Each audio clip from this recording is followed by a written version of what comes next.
Very interesting.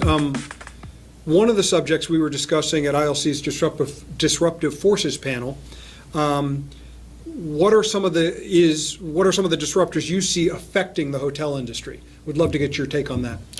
Well, everyone's talking about Airbnb, obviously, is the one big disruptor, and it is disrupting.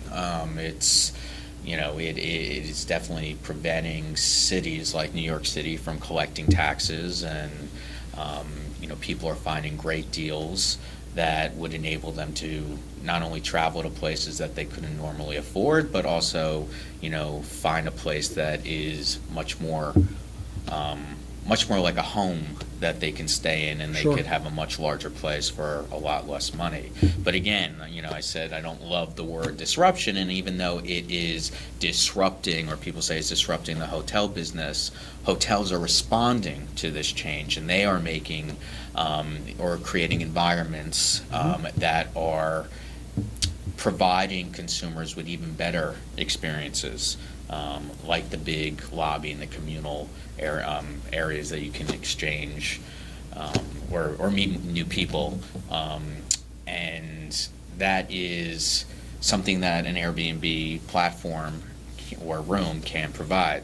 The other thing about Airbnb that's actually transformative as opposed to disruptive is that people are going to areas that they might not normally go to in terms of staying as a tourist. So that is bringing a lot of business to local food, wine, and retail stores. It's a very interesting point. Yeah. I mean, if you look at technology, just taking this one step further, if you look at the technology sector, Microsoft used to be a disruptor, and it was this great thing. Now Microsoft is seen by many as a dinosaur, and then along came Google and Apple, and they've been sort of somewhat disruptive. Apple's been very disruptive in many ways.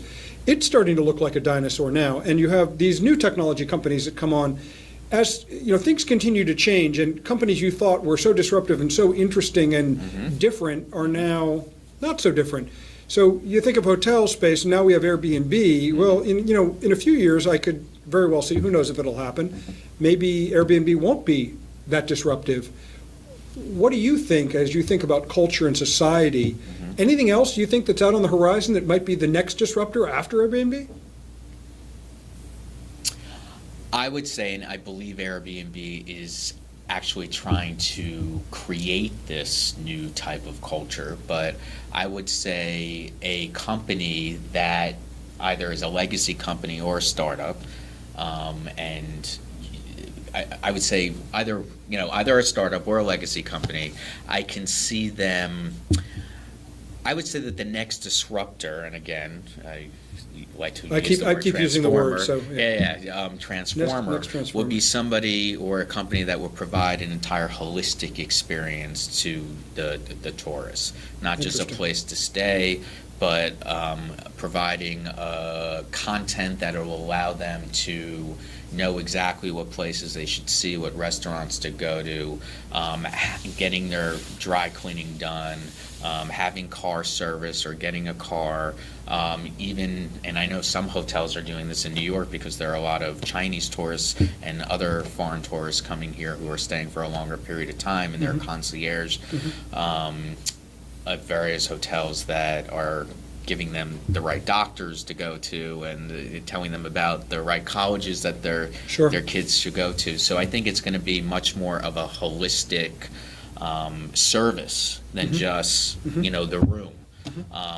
I don't know if that's going to be a new company that's going to disrupt Airbnb, or if Airbnb is actually going to disrupt themselves to do it, or if a bunch of hotels are going to actually figure it out for themselves. Got it. But I would say that's the next thing. It's not just the room; it's going to be the entire experience. Very interesting. Very interesting. Okay, so from your